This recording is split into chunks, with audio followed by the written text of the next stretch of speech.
Welcome back. Thank you for staying with the broadcast. The former president of the St. Lucia Consumers Association, Kingsley St. Hill, is calling for the removal of politically biased heads from the deciding bodies of the organization. He says with much to do in 2020, such as the passing of the Consumer Rights Bill, it is no time to play politics. According to former president of the National Consumer Association, Kingsley St. Hill, red and yellow hold no place in neither the association's logo nor in its governing decisions. St. Hill is appalled at the current governing body of the association and says it has shifted toward political biases. So I'd love to see that persons who are genuinely interested in consumer protection, consumer rights, be heading the group. Again, unfortunately, there are a few political activists, persons who have stated to the public that they would like to run for elections, persons who are officers in the constituency groups, right, who want to take over the NCA. St. Hill says several regional agencies specifically demanded a lack of political infiltration in the organization. He says prior to his presidency, the association had been denied membership to these agencies due to this exact issue, and his work to rectify the association's integrity seems to be washing away. What I'm seeing now is that political aspirants are trying to use the association to further their political ambitions. That is bad news because no one has said it to me, but when I look at the few of us who are members of CI in the Caribbean, I see clearly that where there are political activists leading them, CI has not accepted them. So to me, it is like we are going back to the days when I was told that they applied twice to join CI, and CI never responded to them. He urges perpetrators to either remove themselves or their biases from the operations of the association as a measure of respect for the hard-working members who were able to bring back the respect and integrity to the organization. For Hot 7 News, I am Jacques Wooding.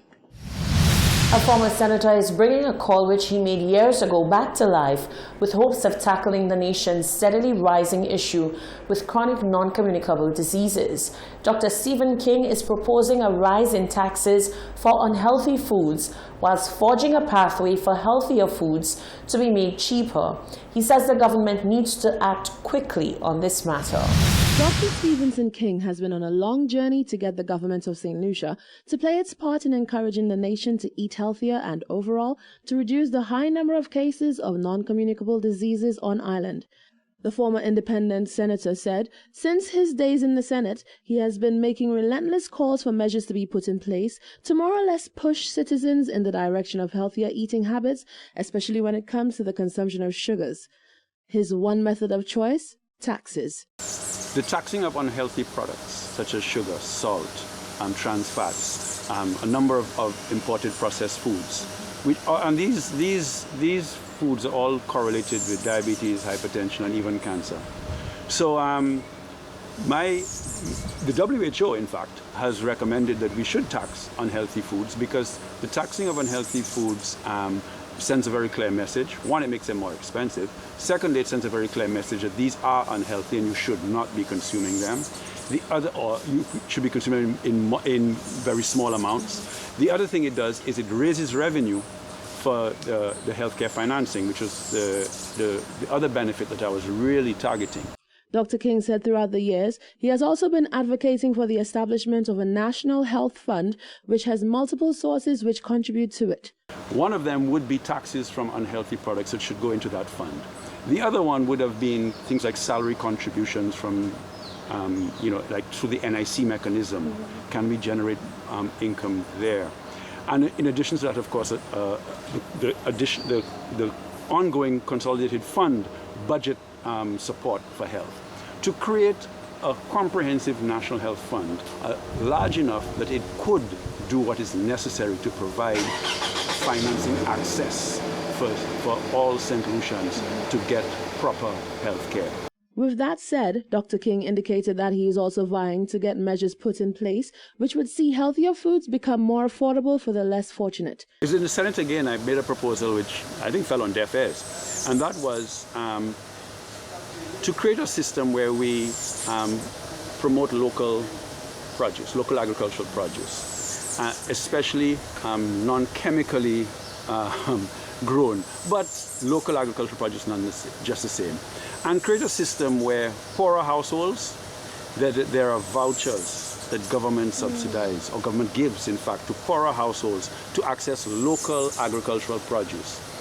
When I mentioned in the Senate, the reason for mentioning it in the Senate was, one, to create healthy food in the poorest of households in St. Lucia. So to make sure that the poorest of households have eggs and fish and chicken and breadfruit and yam and dasheen and carrots and tomatoes and lettuce, to make sure that the poorer households have that on their plate through a voucher system where we support our local farmers, we promote local agricultural produce, and we invest in our poorer people in terms of nutrition. Dr. King said, as a society, we need to use and demand that the government puts a system in place for the benefit of all. Healthier people, he said, means a beneficial society. Reporting for Hot 7 News, I'm Rochelle Gonzalez. According to the president of the Dennery Minibus Association, Francis Edmond, the organization has taken notice of a number of rogue drivers or pirates who ply their routes without route permits on a daily basis. He says drivers are feeling the effects of the problem in their pockets, and he says they are now exploring means to put an end to the issue. We have them everywhere. So, but I wouldn't say that we have a massive issue for our association. We do have one or two in there, but we're looking to, look at things in a positive light. It's a matter of like approach. We watch how we approach and not necessarily just bend onto the negative of those road drivers, but we're looking to basically help them see the importance of being watching what we do as a business and looking into the positive direction as to how we communicate with our customers. The existence of pirates all over the island has been a major concern for minibus drivers who say they've tried to deal with the problem by seeking the intervention of the Ministry of Transport, but they say to no avail. In other news, over 100 men were raped in the UK, but many have no memory of the incidents because they were drugged by their rapist, Reinhard Sinaga. The Leeds University PhD student, who has been described as the UK's most prolific rapist, was on Monday jailed for life with a 30-year minimum for 159 sex offences, including 136 rape cases. Sinaga went to the UK from Indonesia on a student visa and is said to have applied for permanent residency. Police say they have evidence that the 36-year-old targeted at least 190 men, mostly from the area surrounding his flat in Manchester.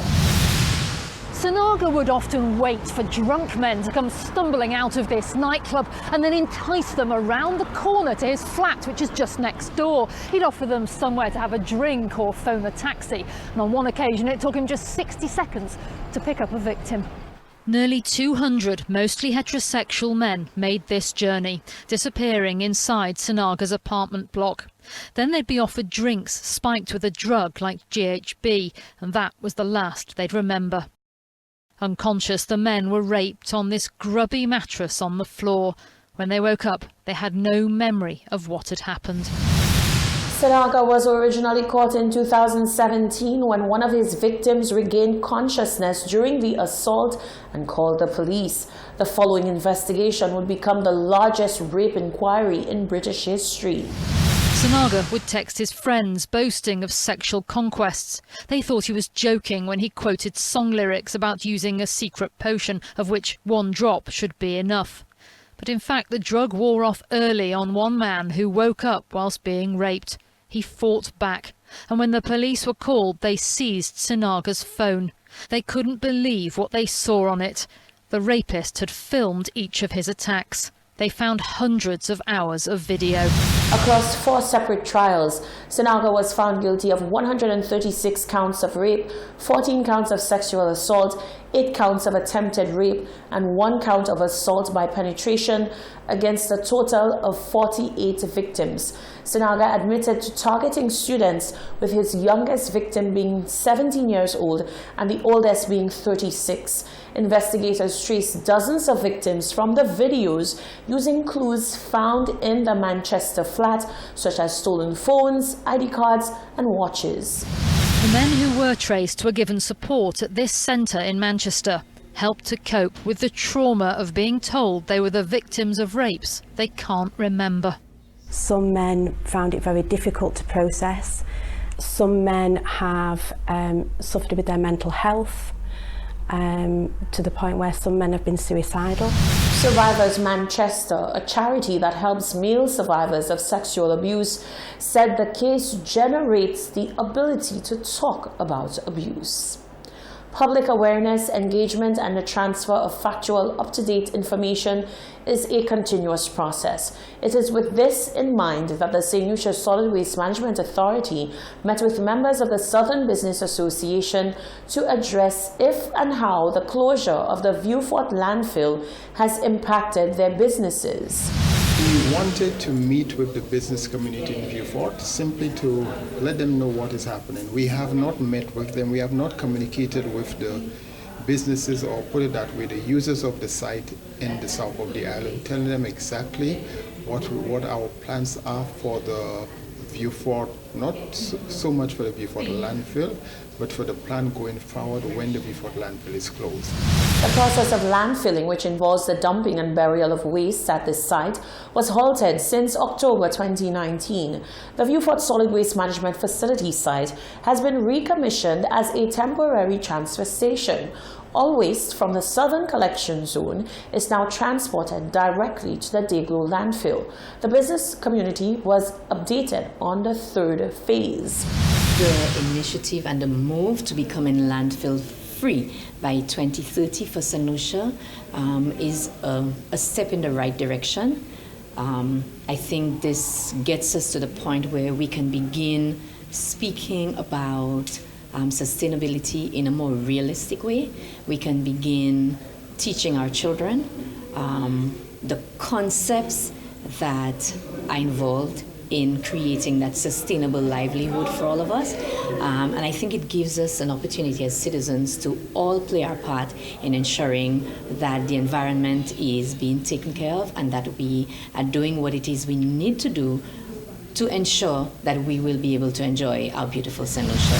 The St. Lucia Solid Waste Management Authority is mandated to enhance St. Lucia's environmental integrity and the health of its people through the provision and management of an integrated system of public education and awareness, and for the collection, treatment, recycling, and disposal of solid and hazardous waste. With the closure of the Viewfort landfill, the authority has stepped up its monitoring and enforcement teams to curb and prosecute perpetrators of illegal dumping. This is the Hot 7 TV Nightly News. Stay with us. There's more news coming up after the break.